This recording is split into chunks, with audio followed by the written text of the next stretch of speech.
All right, so this video is going to be one where we're going up to look at a 1967 Mustang for a viewer that contacted me and said that there's a car in your state that I want you to go look at because the guy wants a pretty good amount of money for it, and so I want to be able to know that I'm getting a good deal.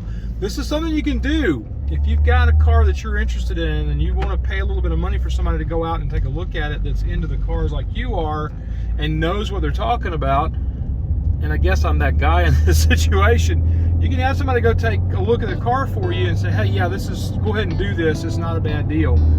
I don't like buying anything online from any place that I can't actually put eyeballs on it. All right, so Jackson and I, he's with me today. He's running the camera on me right now. Jackson and I were talking earlier today, and it struck me that we buy crap cars. Because when I talked to Jackson about what the total value of his car was, he automatically went to it being a piece of junk for a big amount of money. I'm not going to go into what the money is that's changing hands today, but let's just say that it's a lot of money. He automatically thought it was a piece of junk, and it's not. We're going to go look at a really fairly nice Mustang with a 5-speed. It's a running, driving car. It's got a good paint job on it, and it's a fastback, so it's going to be all that. But it just kind of made me think, we really buy a lot of crap, because Jackson went to crap right away. We gotta buy better cars.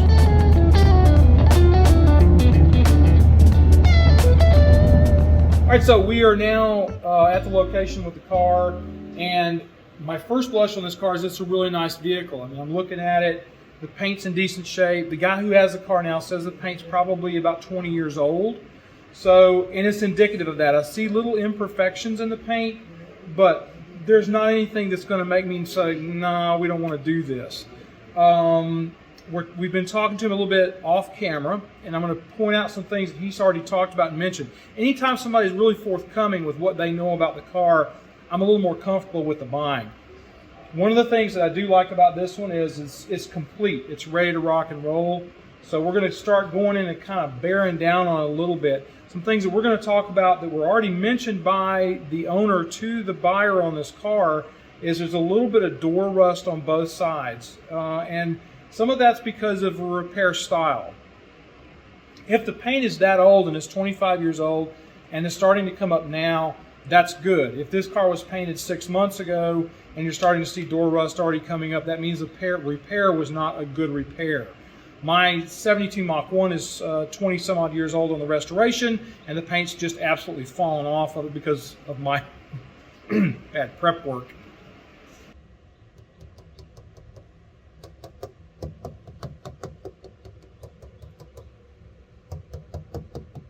Now, one way you can check this stuff is to just tap the paint with your fingernail, unless you're like my twins and you don't have fingernails anymore because you bite your fingernails.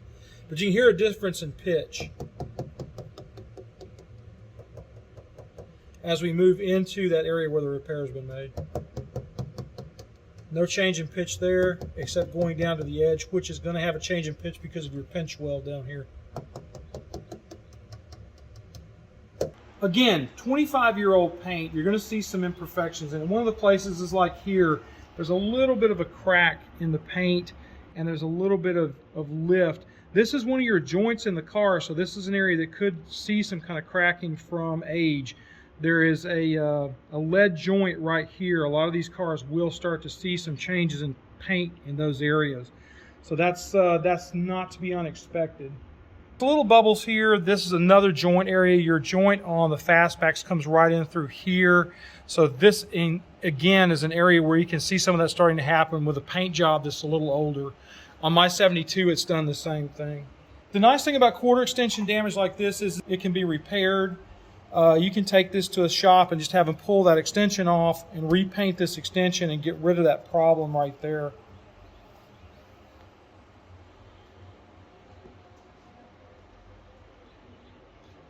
I know, it looks like I drug my sock from home, and I did.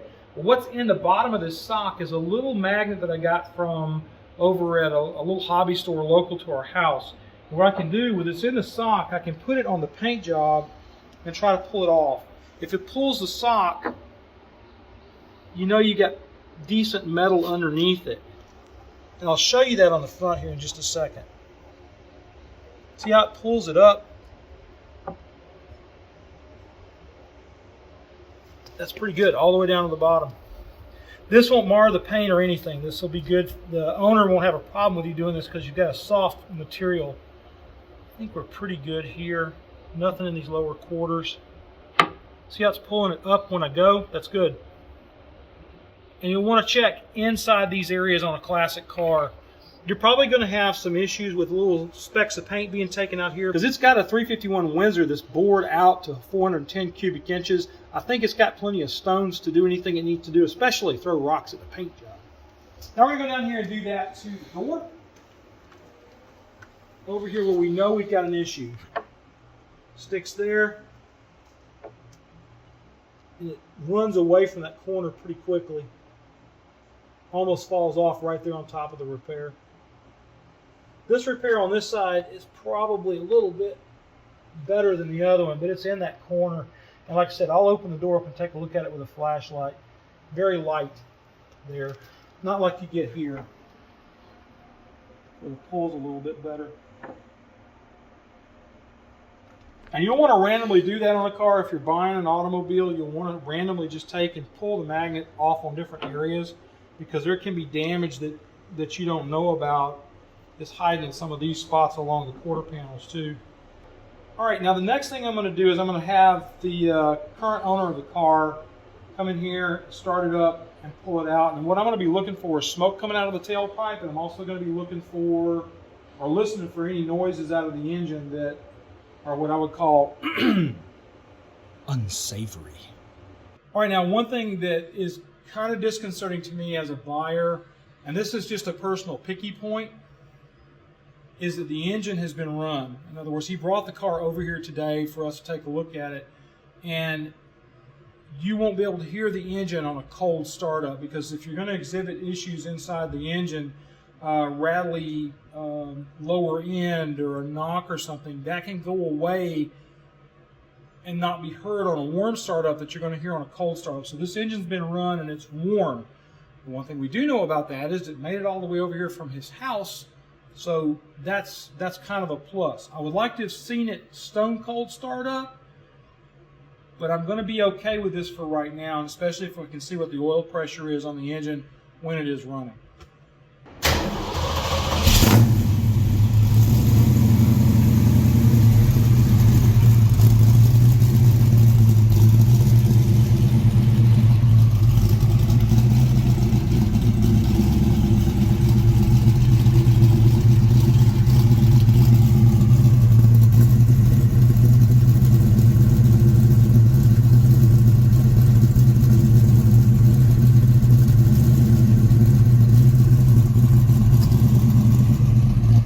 Right now, something like this is actually a personal preference thing. I don't particularly like having the speakers like this, but it's not my choice. That would not be a plus or a minus to me. That would be something I would probably try to get a new door put in there and do the speakers some other way. But a lot of guys don't care. And Jackson, my guy running the camera today, he said that's really cool looking. He likes it. So it's all personal preference. Kind of what you run into with this kind of stuff. It's cool that it's got a nice stereo system in it, or nice enough to have the 6x9s in the back door here. So that means you get a stereo with the car, and you don't have to listen to that engine, but I'm probably not going to listen to the stereo. All right, door test. When the door opens, if it drops, that means you've got a hinge problem. These hinges are in really nice shape. Now watch this. The door shuts nice. It's a little hard to shut, but that's usually indicative of the seals that are on the door more than a badly aligned door. The guy who did the body work on this did a nice job. All the gaps are really good on it and really even. I like that about the car. It's really got a nice feel to it on the passenger side. The driver's side is where most of your trouble is going to be, though, if you're having a hinge point problem. No drop in the hinge. Good shut on the door. I hate to admit this, but this one actually shuts better than my 67 did. Had problems with that door. Nice, good shut.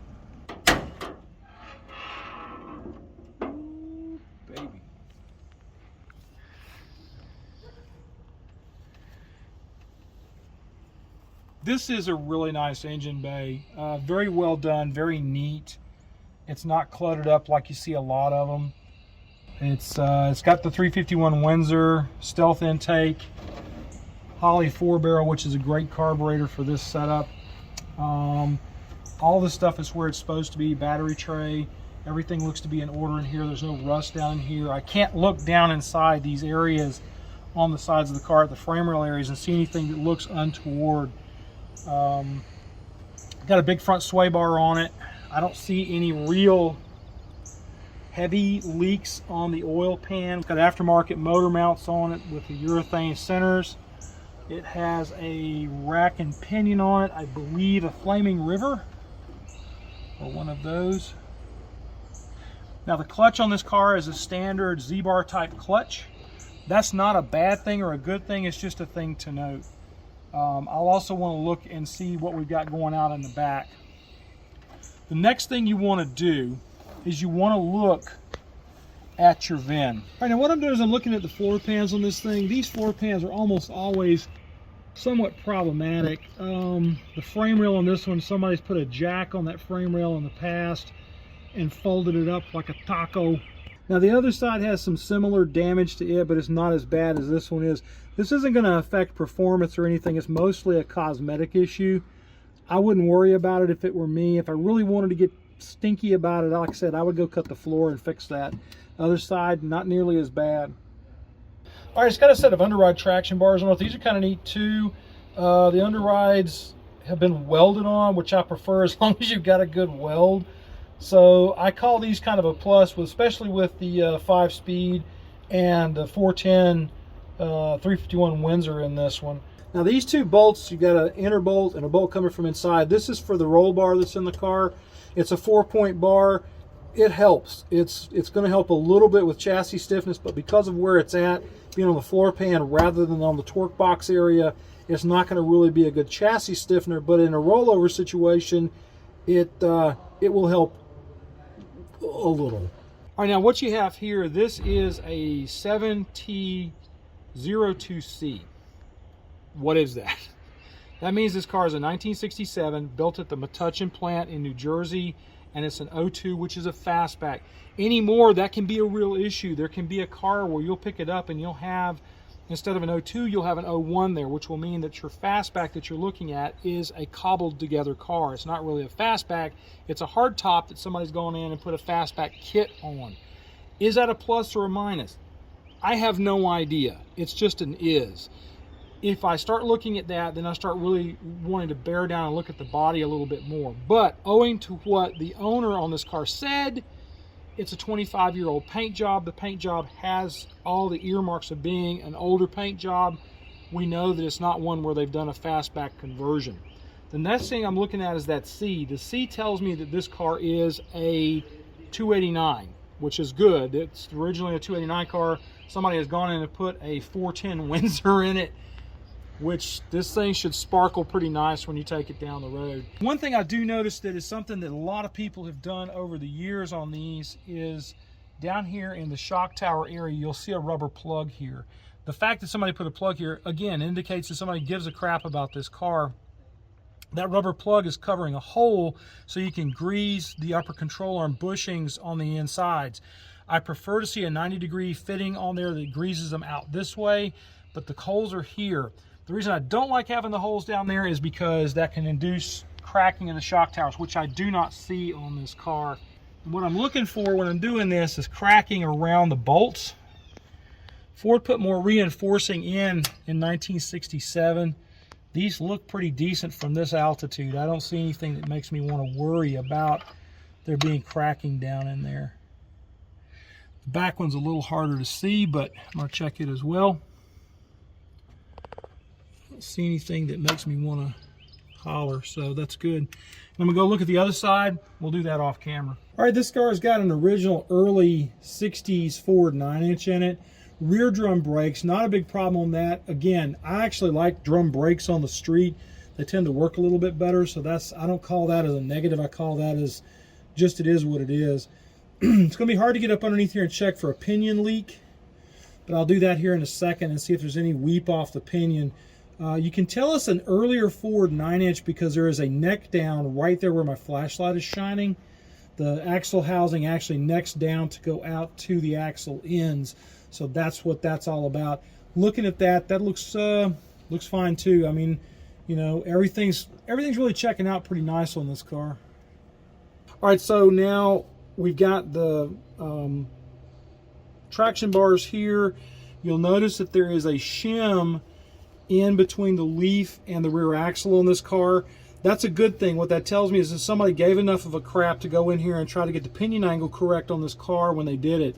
You can also look in here and see that there is a sway bar in as well. It's got a 3/4 inch rear sway bar, 1 inch front. So I like that as well. The dual exhaust system looks really nice on it. It's in good shape. It's probably got the original gas tank, but if it's a Southern car, I'm not that worried about that. Rear frame rail sections look pretty good. This is your rust point on a 60s Mustang. Right here in this corner, you'll see that there's been some repair work done here. And it's also missing the drain point down here in the bottom corner. It should be either here or back here a little bit. I can't remember on the 67 Mustangs, but there has been some repair work done right here. Not a bad repair. I wouldn't suspect it. It doesn't look like any of the problems leaked, so to speak, to the outside. It's a good solid Southern car. A little bit of damage right here. Nothing I would worry about. This lip has been pulled up. Probably had a tire problem at some point. The outer part of these pans, the rear pans and drop-offs, looks really good from underneath. Again, I wouldn't suspect any of this at all either. Well, the tow hooks got bent sometimes in his past. And the mount points on this side don't have any weld on them. So that tells me then that something happened to this car in its past to cause that side to get welded. And that was probably a long, long time ago. It may have popped a spring and it boogered out that hole, who knows. But the other side is a little different than the passenger side. Nothing I'm going to call is something would cause me to flag the car. Trunk drop-offs on this side look really good as well. All right, now you can see the metal plate. Now this is something the owner told us about. He said that this car had a patch put in the bottom of the passenger side rear section of the car here. You can actually see the metal patch there, and this is something you'd be looking for. He's already disclosed it, so it's not like he's trying to hide anything, and I like that. It makes me feel more comfortable on a car like this. But there is a patch there. It's not actually the trunk drop-off that would normally be there, and that trunk drop-off is available. This was probably done back in the day when you just couldn't get that stuff, and now you can. Trunk time.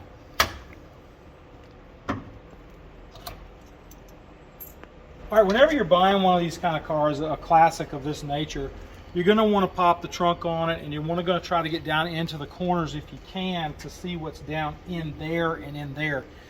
Now on this car, I can look immediately as I look to my left or my right, and I can see that there is a line where somebody patched in a panel on it. Flashlight. My flashlight, so my camera guy doesn't go completely apoplectic here. Let me put my flashlight and I'll show you what I'm talking about. See that line that's running across the bottom part of that quarter panel there? That is indicative of a repair. And again, this is something that the owner has already disclosed to us. So I'm going to do this now. I'm going to take and go to this side, pull the carpet up so I can look at these. Now these are the original trunk drop-off. This is called the trunk drop-off. These are the originals in this car because you can see the original spot welds here on the floor itself all the way up to here. It wouldn't be unusual for this car to have a tail light panel put in it. Really can't tell that if it is or isn't. Now what I'm going to do is I'm going to take and move this out of the way gently. It's just a cover board, and I'm going to look right down into that corner that I was investigating before. And you can see if you get over here a little bit, there's a repair to the inner skin on this car right down in that corner. Again, not that unusual on one of these cars. It's a repair that I probably personally would have done a little differently, but it's done, and that was done probably a good while back. Put that back. Always return things to the way they were. Carpet back on this side. We're not going to be able to get the carpet up over here because of the spare. is tied down. Oddly enough, it has a spare. You would be surprised at how many of these cars I've looked at in the past that have absolutely zero spare tire in them. No jack, no nothing. You just get an open trunk back here with nothing in it. Another thing that you can look at to see if you have a repair for like a taillight panel being added, you can look at this right here and see on that edge right there, you can see a pick point where it was spot welded with a MIG welder around this perimeter here. You can see that right there, and that tells you that it's probably had a taillight panel put in it. Little details. Chrome on the trunk latch, just a nice touch. A lot of people, when you have a car like this, you can tell if it's a car that somebody's really giving a crap about. You heard me say that a couple of times here. This is a car that somebody cared about. And this is a car that somebody really loved when they were working on it because of all the nice details. What I'm checking for here is feathering on the outside edge or the inside edge of the tires to see if we've got any kind of wear here. These tires feel like they're wearing pretty well, but if this car is not driven much, that can be a problem. Not going to be any good way for me to actually check the front end on this car. I can lightly check it sitting here.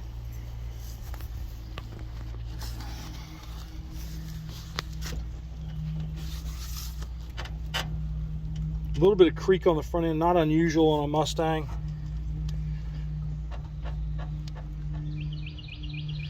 Most of that you're seeing is roll off the tire. I think it's probably okay. Has KYB shocks on it all the way around. Pretty typical for one of these cars. I'm gonna go around now. Weirdly, do the headlights work? Yes, they do.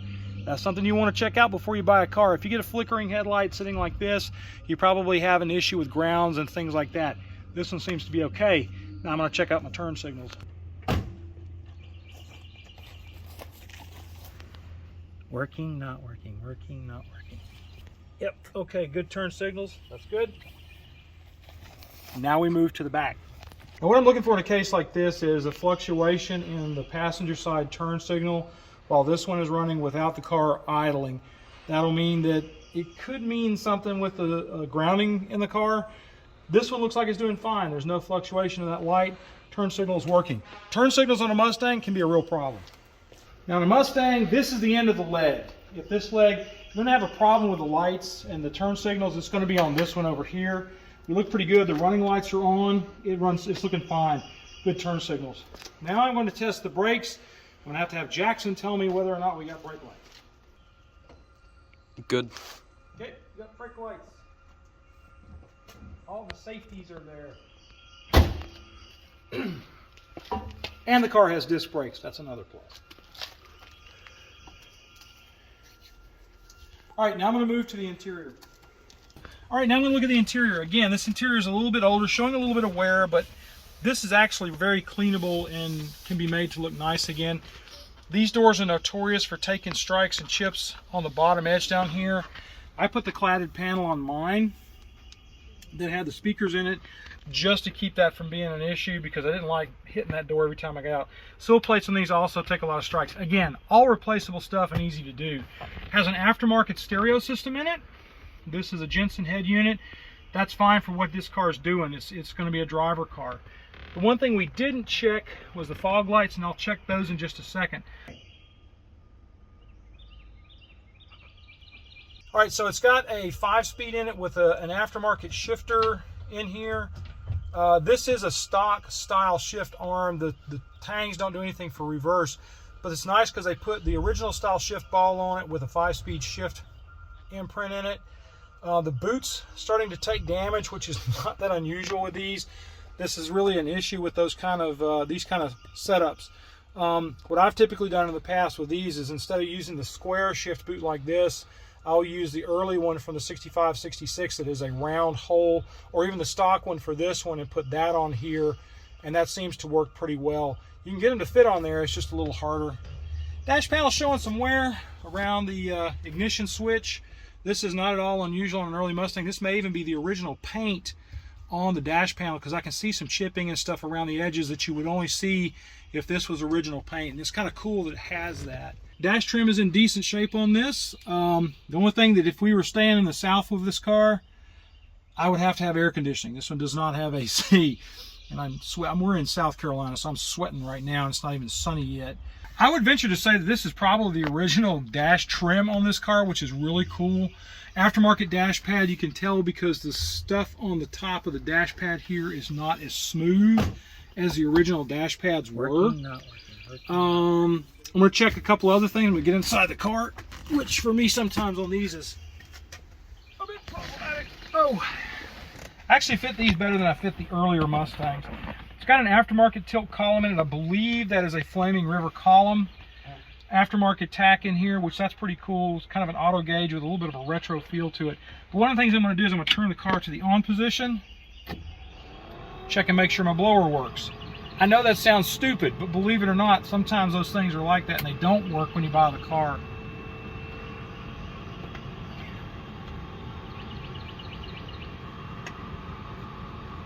Okay, defrost works.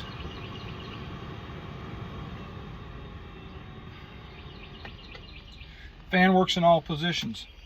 Now, I'm going to run outside and check the fog lights. I'll let you know how that goes. I'm pretty sure that this is about 90% original paint on these inside trim panels. Somebody's tried to go in and do some repairs.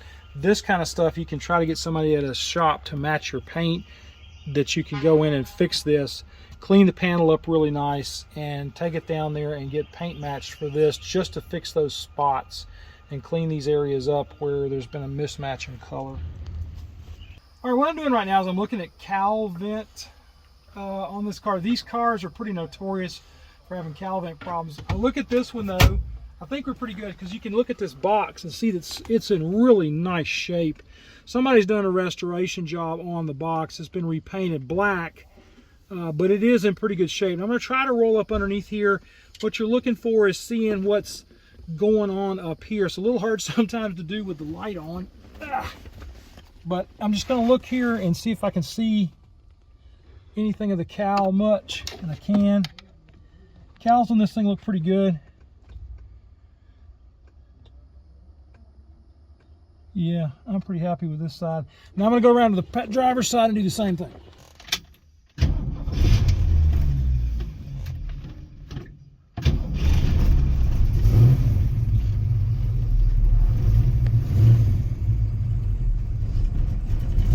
She's cold right now. Good oil pressure.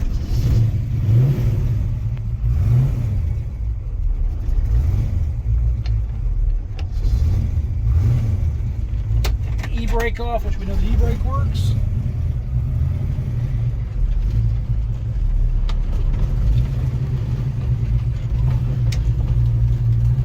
She's probably going to be a little bit picky initially. I'm not rolling the windows down so that we can you can hear what I'm saying without having to deal with that.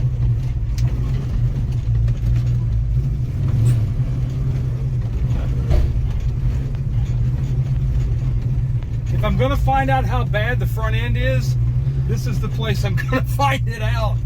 Wow, this is less of a driveway and more of a tour through the shell holes of Normandy, France.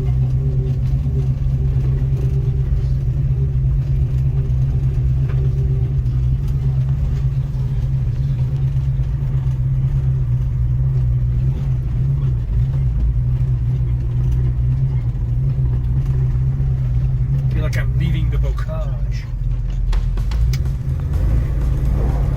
Oh, oh, it is not a power rack. Oh, has a turn radius of a school bus. That's typical for an early rack from Flaming River.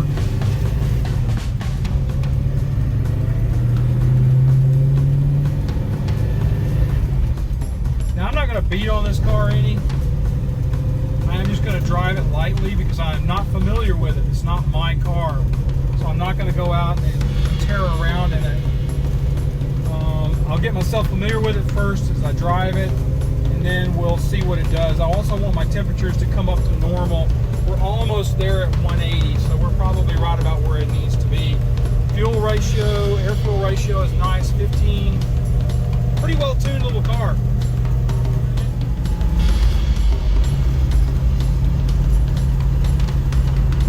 Feels nice. Owner says it's about 360 horse. I think that could be very much true.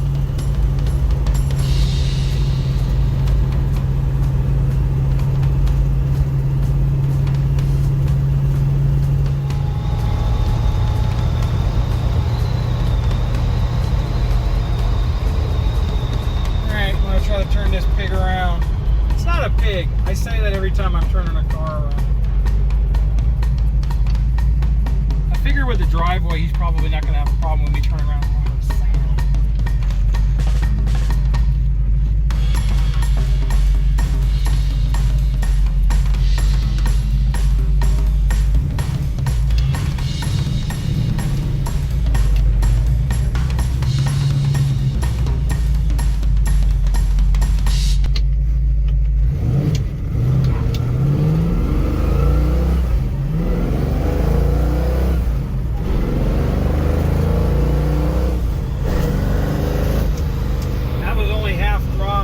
This thing stomps. It's a good running little car. Temperature staying around 180.